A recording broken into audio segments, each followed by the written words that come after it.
Kamusta mga boss madam, at ngayon nga ay may nakita na naman ako mukhang masarap na ulam at mura pa sa aking FYP. Kaya tara, samahan nyo ako, subukan nating lutuin. Let's go!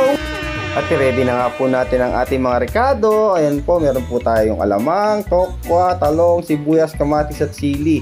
At hiniwa natin ng paganyan lang po mga kapatid.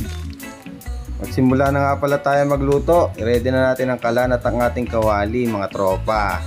Ayan, painitin lang po natin siya. Tapos lagyan natin siya ng mantika kasi una natin gagawin, magpiprito tayo ng tokwa. At ayan po, ilalagay na natin ang tokwa. Siguraduhin natin medyo tostado para masarap siya.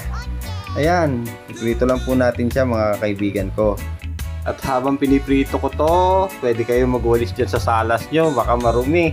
Para hindi ko naman nasasayang yung oras nyo sa panonood nyo sa akin. Ayan, sinaalang ko na rin yung pangalawang salang ng tokwa. Tinusta ko na to.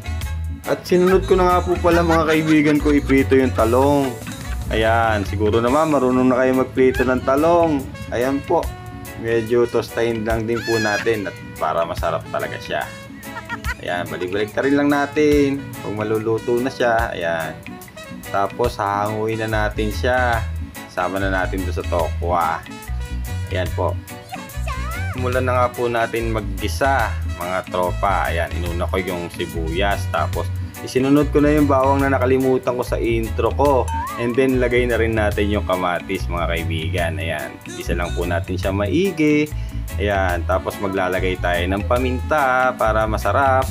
Ayan, gisa-gisa lang po natin yan. At pag nagisa na natin maigi ang bawang, sibuyas at kamatis, lagay na natin ang lamang. Ayan, gisa na po natin maigi yan. Ayan, paigayin po muna natin, saka tayo maglalagay ng pampalasa. Ayan, lagay po natin. Naglagay lang po ako ng mga pampalasa at saka naglagay din po ako ng tubig. At ayan, halu-haluin lang natin. Tapos naglagay din po pala ako ng 3 teaspoon ng sugar. Ayan, tapos sinunod ko na rin yung sili. Ayan, halo-halo ko lang yan para mailagay na natin na iprito natin talong at tokwa. Ayan, nalagay ko na nga po yung talong at tokwa. Ayan. Ayan, haluin lang po natin maigi para mag-combine na yung niluto nating bagong at ang pinrito nating tokwa at saka talong. Ayan. Tapos ayan lang po natin siya maluto-luto ng konti. At tara, tikman na natin!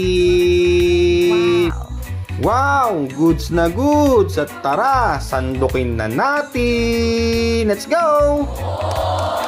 At ayun nga po, i-present ko na sa inyo ang niluto kong binagoongang tokwa at talong. Enjoy your meal!